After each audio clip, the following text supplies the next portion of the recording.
Premières assises de l'innovation, 3 décembre 2018, Société d'encouragement, Hôtel de l'Industrie, Paris, Saint-Germain-des-Prés. Pour ces premières assises de l'innovation, j'ai souhaité inviter des gens d'horizons différents.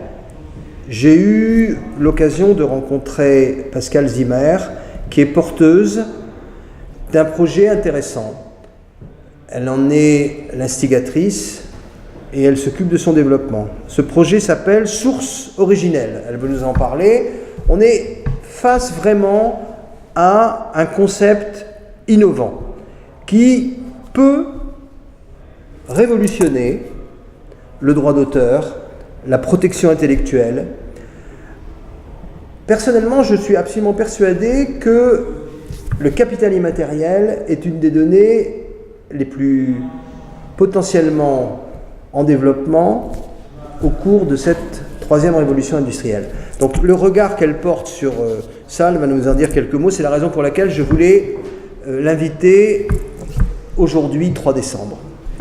Oui. Alors, dites-nous un petit peu, en quelques mots, Source Originelle, c'est quoi? Alors, Source Originelle, pour moi, c'est plus qu'une révolution industrielle, c'est même une révolution numérique, même une révolution digitale, parce qu'en fait, là, on s'occupe des innovations qui ne sont pas palpables, qui sont intangibles, et il y en a de plus en plus, puisque dans le monde du digital, on n'est plus dans le monde de l'industrie du palpable.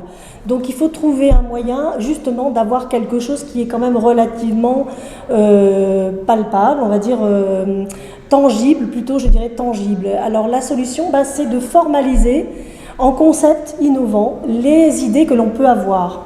Parce qu'on sait très bien que de toute façon, que d'autres l'ont dit, et justement dans le courant de ces assises, ça a été dit que les mines seraient des mines de matière grise et plus des mines de minerais ou de charbon, etc. Et je rejoins totalement cette idée. Ça sera, c'est l'avenir, c'est l'or de demain, c'est l'information transformée en innovation et même en innovation en concept innovant. Et donc c'est là où on peut tout disrupter. On peut disrupter parce que sinon on va être disrupté nous-mêmes. J'ai assisté pas plus tard qu'hier ou avant-hier en fait, au sommet de l'innovation technologique par le MIT. Et il se positionne sur ces questions-là et sur les questions notamment de l'intelligence artificielle ainsi que sur les questions de la blockchain. Et ça va disrupter notre monde parce que justement ça va permettre d'établir un nouveau langage de confiance et d'échange entre les gens, y compris sur le plan financier, mais financier dématérialisé. Donc c'est en ça où nous, Français, nous devons nous positionner sur les innovations d'idées, donc ces concepts innovants que l'on doit valoriser comme des actifs immatériels pour ensuite les partager en co-création, mais tout en mettant un nouveau modèle économique sur ces innovations. Donc ça va être là la source de la richesse. Voilà en quoi consiste Source Originelle. Écoutez, c'est très clair. Merci. Alors, vous considérez en fait que l'état actuel, notamment du droit, est insuffisant pour capter ce que vous appelez, vous avez fait le parallèle avec le minerai, avec les mines de charbon ou même les mines d'or, mais on sait très bien que la data, la matière grise, devient une mine en telle. Donc en fait, vous considérez que dans l'état actuel, avant votre système, on n'arrive pas bien à la capter, parce que c'est quelque chose de trop flou. Exactement. On ne peut pas la capter aujourd'hui parce qu'on ne sait pas comment la capter. Et c'est justement sur ce domaine-là que j'ai fait 17 années de R&D et que j'ai trouvé la manière de la capter et que j'ai trouvé un modèle pour pouvoir l'exprimer en toute sécurité et pouvoir ensuite la partager de façon co-créative tout en décidant soi-même et en commun d'un modèle économique. Et c'est là où ça disrupte tout et où ça change tout.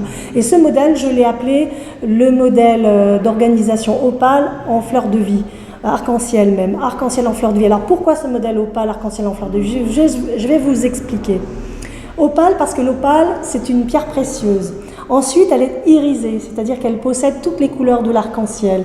Et quand toutes les couleurs de l'arc-en-ciel sont présentes, ça veut dire que toutes les qualités requises sont présentes. Et pourquoi en fleur de vie? Parce que la fleur de vie, c'est la base même géométrique de la création de vie.